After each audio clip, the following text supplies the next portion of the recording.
E aí pessoal, eu sou o Diego do canal Mangás e Mais e hoje trago para vocês um vídeo comentando sobre os 3 mangás ainda em publicação aqui no Brasil que eu mais gosto de ler. Lembrando que eu não estou acompanhando todas as publicações em andamento, isso é impossível para mim. Então se você gosta desse tipo de vídeo, já deixa o seu like, se inscreva no canal se ainda não for inscrito, ative o sininho para receber as notificações assim que um novo vídeo for lançado. Deixe nos comentários se você também está acompanhando os mangás que serão comentados aqui, ou então acrescente novos mangás a essa lista. Talvez você esteja acompanhando algum mangá que eu não acompanho e, obviamente, né, eu posso me interessar por ele também. Não se esqueça de nos seguir também no Instagram, o link estará descrito abaixo do vídeo. E compartilhe esse conteúdo também com os seus amigos e ajude assim na divulgação literária de mangás aqui no Brasil. Roda a vinheta.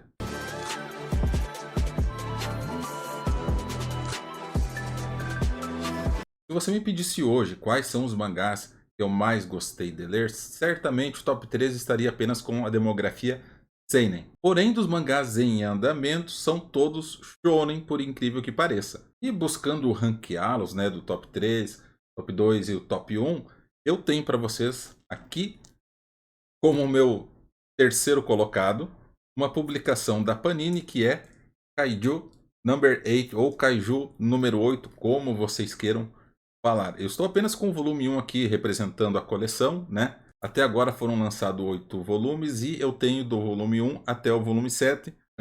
Por mais que a história seja um tanto quanto genérica, eu gosto muito de ler, eu relaxo lendo isso, eu dou risada, eu me emociono de forma positiva, porque o Kafka, apesar dele ser esforçado, não no começo do mangá, no começo do mangá ele é bem relapso, né? Mas ele é uma pessoa que se esforça para atingir os objetivos, para honrar a promessa que ele fez quando ainda era pequeno para sua amiga, que agora me fugiu o nome. E apesar de todo esse esforço, né, é, as coisas nunca ou quase nunca saem como ele gostaria. Tanto é que ele é tido como um péssimo soldado, né, quase não foi aprovado para entrar nas forças de defesa do Japão.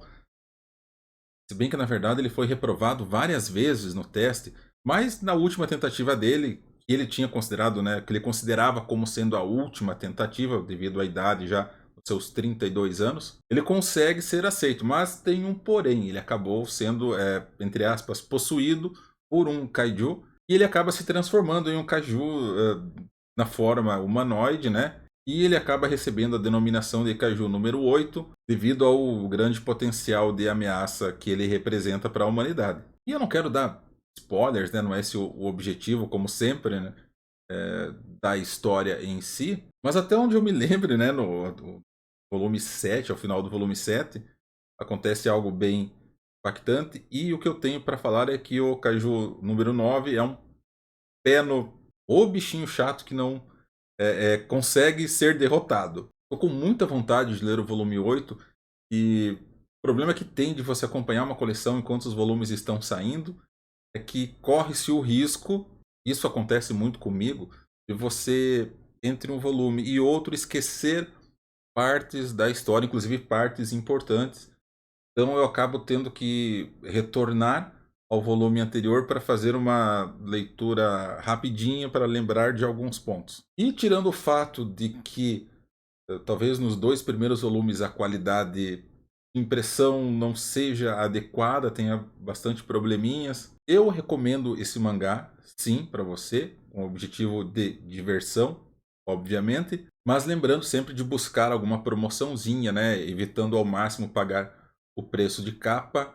Não se esqueçam que cada real poupado à compra de um mangá é R$ 1 a mais que você terá para comprar novos volumes. Então esse é o meu terceiro colocado aqui no top 3 de mangás que estou colecionando e acompanhando a publicação aqui no Brasil, Kaiju Number 8. Na segunda posição é o mangá que, se não me engano, o volume 9 já está na pré-venda. Eu consegui adquirir até o volume 7 com preços razoáveis, porém li apenas até o volume 3. Ainda assim é um mangá que me conquistou muito, adoro ler ele, que é Shangri-La Frontier. Na verdade tem 8 volumes da obra, porque uma promoção maluca que teve eu acabei comprando também o volume 1 com o Season Pass. Nossa, nada a ver. É o Expansion Pass Volume 1, né? Inclusive eu acreditava que a Panini lançaria os outros volumes dessa versão especial, mas acabou que eles pararam no primeiro. Ainda assim, devido ao preço extremamente barato, eu acabei comprando ele. Não tem nada demais, exceto um livretinho que conta sobre alguns personagens da trama, né? Alguns monstros presentes na trama. E assim, Shangri-La é um Isekai.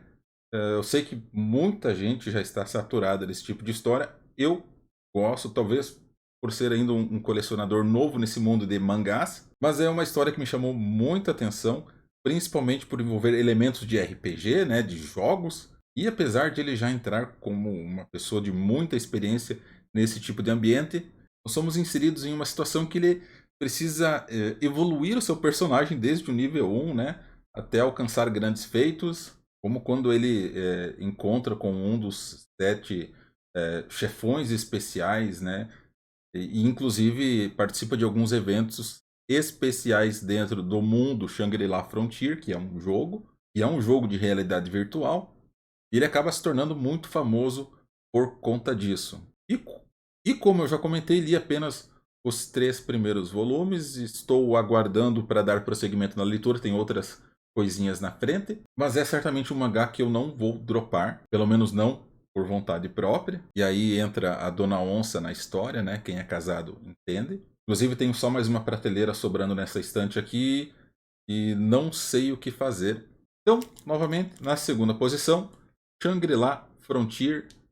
Recomendo para quem ouviu o que eu disse, não se importa de ser um Isekai, gosta de obras de mangás que tenham esse elemento de jogo, de evolução do personagem, né, de RPG dentro da trama.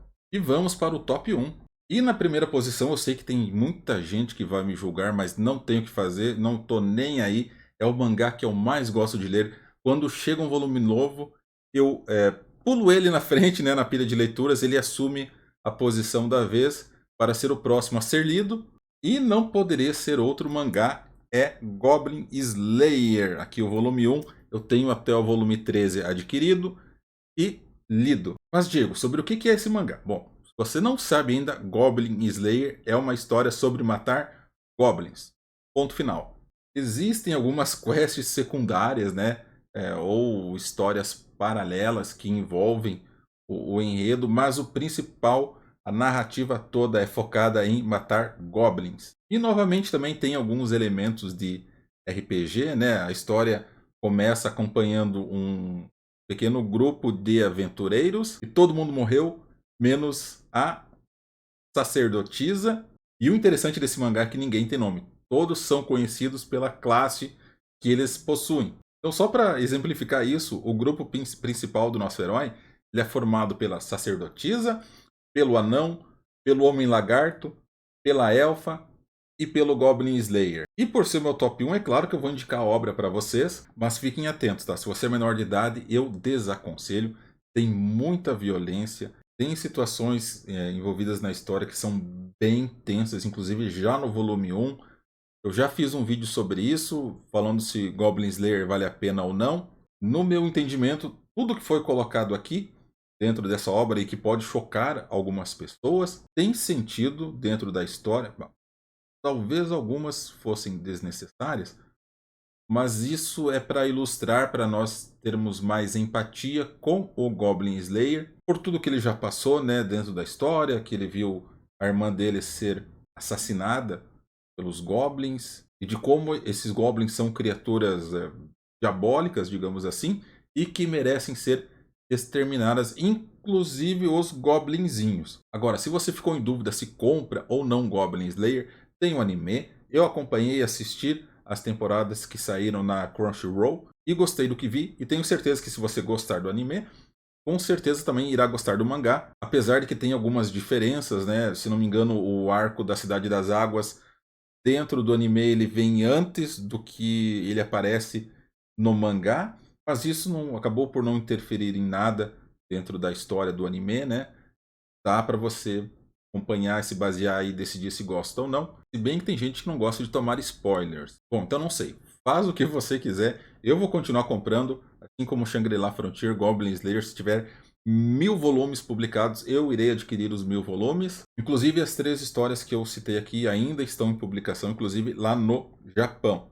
Então, esse é o meu top 1, o mangá que eu mais gosto de ler, Goblin Slayer, também uma publicação da Panini, e eu acho que comentei, mas Shangri-La Frontier é uma publicação da Panini também. Então, por incrível que pareça, eu vivo malhando a Panini, mas as 3 obras que estão saindo que eu mais gosto de ler são da Panini. E se você me acompanhou até aqui, me aguentou todo esse tempo, meu muito obrigado. Não esqueça de deixar nos comentários abaixo a sua opinião sobre esse vídeo. E novamente eu peço, se tiver sugestão de conteúdo para este canal, você pode escrever ali no... Vou levar em consideração, vou analisar se é viável ou não. Eu sou o Diego do canal Mangás e Mais. Até mais!